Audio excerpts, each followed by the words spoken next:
SBM ആയുറിന്റെ 125ാമത് product launching ആണ് കേട്ടോ. ദീപാഗ്നി എന്നാണ് ഈ പ്രോഡക്റ്റിന്റെ പേര്. വിശപ്പില്ലായ്മ പരിഹരിക്കാൻ വേണ്ടിയിട്ടാണ് ഇത് ഉപയോഗിക്കുന്നത്. എന്നാൽ വിശപ്പില്ലായ്മയ്ക്ക് വേണ്ടിയിട്ട് മോഡേൺ മെഡിസിനിൽ കൊടുക്കുന്ന മരുന്നുകളെ പോലെയുള്ള സൈഡ് ഇഫക്ട്സോ പ്രശ്നങ്ങളോ ഒന്നുമില്ല. ഒരു 3 to 5 ഡേയ്സേ കഴിക്കേണ്ട ആവശ്യമുള്ളൂ. അതിൻ്റെ ഉള്ളിൽ തന്നെ വിശപ്പ് ശരിയാവുകയാണെങ്കിൽ അത് കഴിക്കേണ്ട ആവശ്യമില്ല. അപ്പം ഇത് വർഷങ്ങളായിട്ട് നമ്മൾ കൊടുത്തുകൊണ്ടിരിക്കുന്നതാണ്.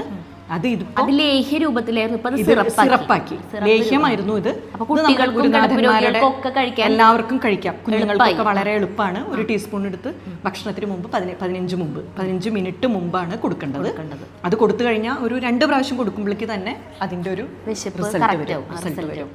നമ്മൾ സാധാരണ ഡോക്ടറുടെ ഓരോ പ്രോഡക്റ്റും ആദ്യമായിട്ട് കാണിക്കുമ്പോൾ അതിന്റെ ഇൻഗ്രീഡിയൻസ് എന്താണ്, അതിന്റെ ക്ലീനിങ് തൊട്ട് എല്ലാ പ്രോസസ്സും കാണിക്കും. ലാസ്റ്റ് അത് പാക്കിങ് വരെ. അപ്പോൾ പലർക്കും ഒരു എന്തിനാണ് ഇതിങ്ങനെ ഇത്രയും ലെങ്ത് ആയിട്ട് ഇതിങ്ങനെ കാണിക്കണേ എന്നുള്ള ഒരു സംശയവും അല്ലെങ്കിൽ കമന്റ്സിലൂടെ അത് വരാറുണ്ട്. അതുകൊണ്ട് ഇപ്പോൾ നമ്മളിത് വെറുതെ പറയണുള്ളൂ. ജസ്റ്റ് നിങ്ങൾക്ക് ഇത് ഉണ്ടാക്കുന്ന പ്രോസസ്സ് എന്ന് പറഞ്ഞാൽ 7 ദിവസം നീണ്ടു നിൽക്കുന്ന ഒരു കാര്യമാണ്. അപ്പോൾ ഇത് കാണണം എന്ന ആഗ്രഹമുള്ളവർ കമന്റ് ചെയ്തോ. അപ്പോൾ ഞങ്ങൾ ഇനി ഇത് അടുത്ത പ്രാവശ്യം ഉണ്ടാക്കുമ്പോൾ നമ്മളിത് വീഡിയോ എടുക്കാം. അപ്പോൾ ഇതിന്റെ ഇൻഗ്രീഡിയൻസ് ഇത് ഇവിടെ എടുത്തു വെച്ചിട്ടുണ്ട് കേട്ടോ. ഇതാണ് ഇതിന്റെ ഇൻഗ്രീഡിയൻസ്. ഇതിൽ ഏറ്റവും പ്രത്യേകത എന്താണെങ്കിൽ ഇതിൽ ഇൻഗ്രീഡിയൻസ് വളരെ കുറച്ച് ഇൻഗ്രീഡിയൻസ് ഉള്ളൂ.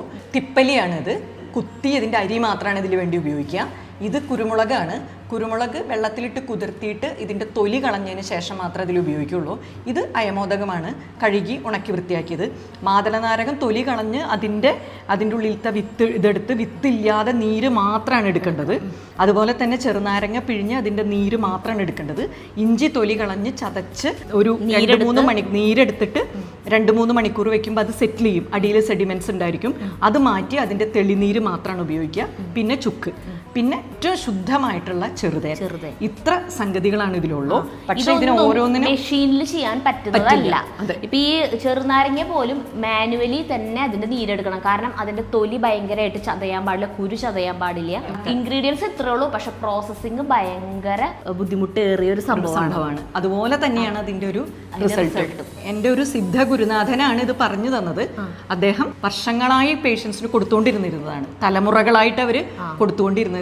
അത് പ്രകാരം ഉണ്ടാക്കിയിട്ടുള്ള ലേഹ്യാണ് നമ്മൾ ഹോസ്പിറ്റലിൽ കൊടുത്തുകൊണ്ടിരുന്നത് കിടപ്പ് രോഗികൾക്ക്. അതെ.